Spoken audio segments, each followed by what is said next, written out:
So when I first started learning the language, obviously I didn't sound very Samoan. I sounded like a white guy trying to speak it. And usually when they make fun of you, it sounds kind of like if I was to impersonate a beginning missionary. Instead of saying Palagi, they would say Palagi, which the G makes an NG sound. So you never say Palagi.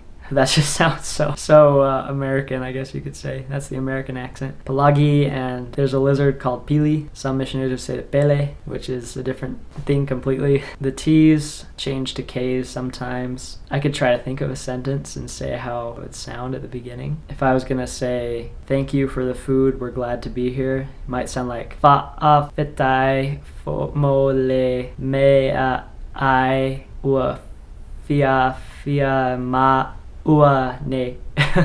That's what it'd sound like if I first started. But after being back, it should sound more like Yafaftai lava molemea I o saunia ma ua ne fia ma ua zuatu to fale. And that's how it should sound. The first basic phrase that we learned in the MTC was the Book of Mormon. And I remember it was difficult for me sometimes because the way they pronounced their vowels.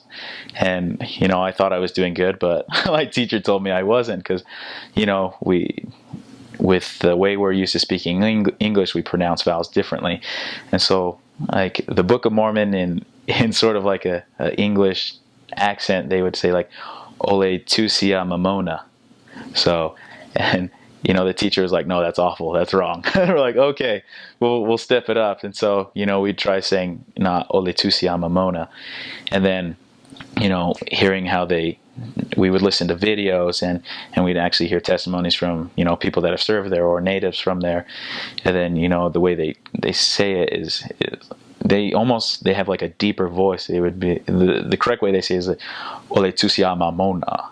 And so they it's almost like they open their mouths a little bit wider when they're pronouncing the A's and O's. Instead of mamona, it's mamona. Sort of like, because I remember when before I got my mission call, I would always Samoa was Samoa. And I remember giving my homecoming or my farewell talk and would say, I'm grateful to go to Samoa, can't wait to serve in Samoa. And my uncles and dads are like, it's not Samoa, it's Samoa. I'm like, oh, okay, I'll work on that pronunciation. So, I mean, it's you can definitely tell when someone doesn't know the language, and that's probably where that bishop's wife knew I was pronouncing things wrong. Going back to the Church of Jesus Christ, they would say, like in an English accent, you'd kind of be like, Ole ekalasia a Yesu Keriso, where in Samoan you would be more pronouncive on those vowels. Ole ekalasia Yesu Keriso. So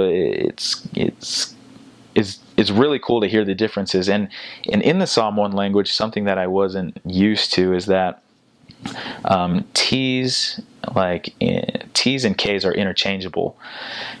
So you speak in T's when it's more of a respectful setting, as if you're giving a thank you speech, or if you're bearing testimony or speaking in church, they would use T's, such as like tato would be, which means we. They could interchange it with K's and say kako, which would mean we.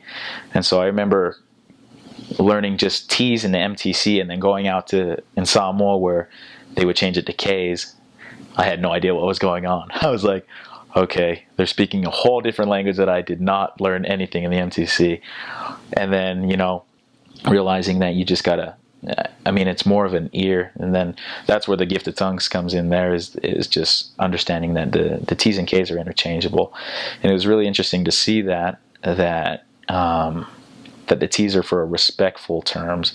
I remember because every house that you go to in Samoa, when you leave the house, you give a thank you speech, blessing the family. It's called a fafatai, which means thanks, and you say fafatai because the T is being respectful. And, if you're using it like in slang terms, just thanking somebody, like you would use fafakai. So it's interesting to see how the T's and K's, the K's definitely sound cooler than the T's, but the T's definitely make it sound more respectful when you're speaking that language.